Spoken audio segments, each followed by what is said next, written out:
Hello friends, मेरे channel में आपका बहुत बहुत स्वागत है। आज मैं बनाने वाली हूँ कच्चे पपीते से लड्डू, जो कि खाने में बहुत ही ज्यादा टेस्टी लगते हैं। इसे देखकर कोई भी नहीं कह सकता है कि इसे हमने कच्चे पपीते से बनाया है। इसमें पपीते का टेस्ट बिल्कुल भी नहीं आता है। इसे हमने बिल्कुल डिफरेंट तरीके से बनाया है, तो वीडियो को आप अंत तक जरूर देखिएगा। तो चलिए बनाना शुरू करते हैं। कच्चे पपीते से लड्डू बनाने के लिए मैं यहाँ पर ली हूँ एक कच्चा पपीता। सबसे पहले हम पपीते को अच्छी तरह से छील लेंगे।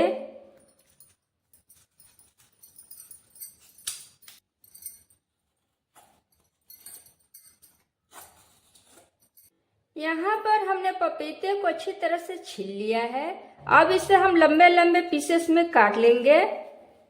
पपीते को हमने लंबे लंबे पीसेस में काट लिया है। अब इसके बीज को हम निकाल देंगे।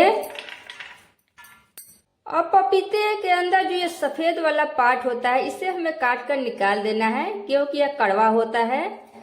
तो ये सफेद वाले पार्ट को हम काट कर निकाल देंगे। पपीते के सफेद वाला पार्ट निकालने के बाद इसे अब हम रगड़ रगड़ कर इसे अच्छी तरह से धोएंगे, क्योंकि यह चिपचिपा होता है। तो इसे हमें अच्छी तरह से रगड़ रगड़ कर धोना है। यहाँ पर हमने पपीते को 2 से 3 बार अच्छी तरह से धोकर साफ कर लिया है। अब हम पपीते को कद्दूकस करेंगे।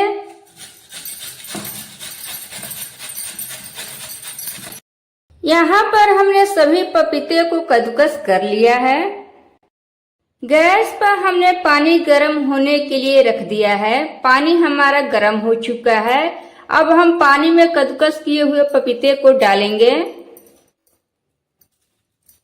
अब हम यहीं पर डालेंगे आधा चम्मच नमक। नमक डालने से पपीते हमारे जल्दी से सॉफ्ट हो जाएंगे। अब हम नमक को अच्छी तरह से मिक्स कर लेंगे। पपीते को बॉईल करने से पपीते का जो कड़वा टेस्ट है वह निकल जाता है, और जब इसके लड्डू बनाएंगे वो काफी टेस्टी बनेंगे और खाते वक्त आपको पता ही नहीं चलेगा यह लड्डू अपने पपीते से बनाया है। तो आप इसे बॉईल जरूर कीजिएगा। अब हम पपीते को 5 मिनट के लिए इसे मीडियम फ्लेम पर बॉईल होने देंगे। 5 मिनट हमारे हो चुके हैं। पपीते हमारे थोड़े सॉफ्ट हो चुके हैं। तो अब हम गैस को बंद कर देंगे। अब हम पपीतों को एक छन्नी में छान लेंगे। पपीते को हमने एक छन्नी में छान लिया है। इसका पानी निथर चुका है। तो अब हम इसे मिक्सी में पीस लेंगे। पपीते को हमने पीस कर तैयार कर लिया है। इसका हमें फाइन पेस्ट नहीं बनाना है। इससे हमें हल्का दरदरा ही रखना है। इससे हमने बिना पानी के ही पीसा है।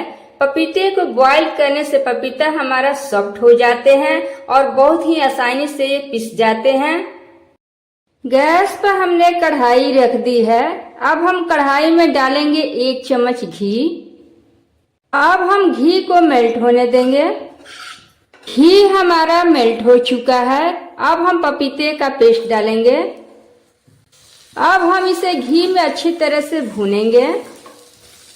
घी में भूनने से पपीते के लड्डू का टेस्ट जो है काफी बढ़ जाता है, और इसे आप धीमी आंच पर ही भूनिएगा।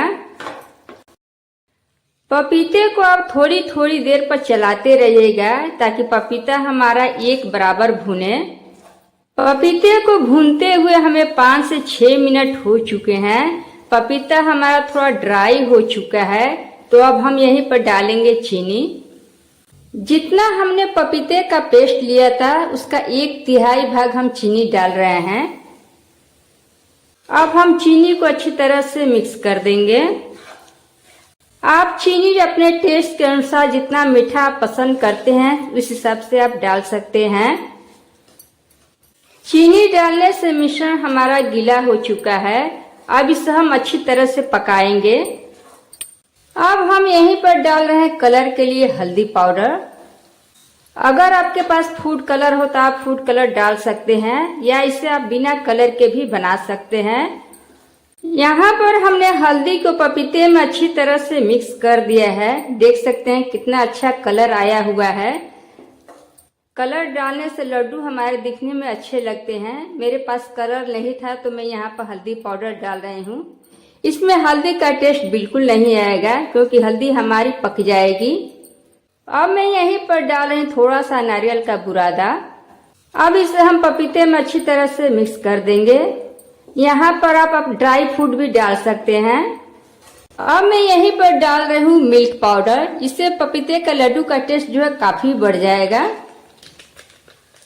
अब इसे हम पपीते में अच्छी तरह से मिक्स कर देंगे। मिल्क पाउडर जो है लड्डू में मावा का काम करेगा। अगर पपीते का कड़वा टेस्ट थोड़ा बहुत रह भी गया होगा तो उसको भी यह खत्म कर देगा। अगर आपके पास मिल्क पाउडर न हो तो आप यहाँ पर दूध को गाढ़ा करके भी डाल सकते हैं। अब हम यहीं पर डालेंगे थोड़ा सा इलायची पाउडर। अब हम इसे भी अच्छी तरह से मिक्स कर देंगे। सारी चीजों को हमें अच्छी तरह से मिक्स करके इसे अच्छी तरह से थोड़ी देर के लिए इसे भून लेना है। यहाँ पर हमने गैस का फ्लेम लो रखा है। लो फ्लेम पर ही इसे हमें भूनना है। इसे आप लो फ्लेम पर ही भूनिएगा। अगर आप हाई फ्लेम पर भूनेंगे तो पपीते में जो नमी है वह सूख जाएगी और आपके लड्डू जो है हार्ड बनेंगे। इसलिए आप इसे लो फ्लेम पर ही भूनिएगा। यहाँ पर हमने सभी चीजों को थोड़ी देर के लिए भून लिया है। मिश्रण हमारा तेल छोड़ने लगा है। इसका मतलब यह लड्डू बनाने के लिए तैयार है। तो अब हम गैस को बंद कर देंगे। अब इसे हम एक प्लेट में निकाल कर ठंडा होने देंगे। यह थोड़ा ठंडा हो चुका है तो अब हम इसके लड्डू बना लेंगे। हाथों में थोड़ा सा घी लगा लें और फिर इसके लड्डू बना लें। आप जितना बड़ा या छोटा बनाना चाहते हैं उस हिसाब से आप बना सकते हैं।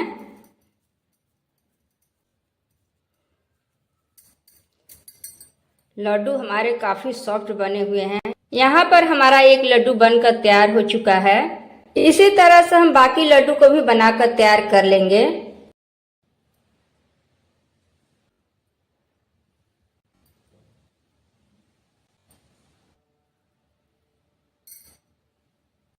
यहाँ पर हमने सारे लड्डू बनाकर तैयार कर लिए हैं। आप चाहें तो लड्डू को इस तरह से प्लेन भी रख सकते हैं, पर यहाँ पर मैं नारियल में इसे कोट करने वाली हूँ। यहाँ पर हमने नारियल का बुरादा लिया है। अब इसमें हम लड्डू को कोट कर देंगे। इससे लड्डू हमारे दिखने में अच्छे लगेंगे।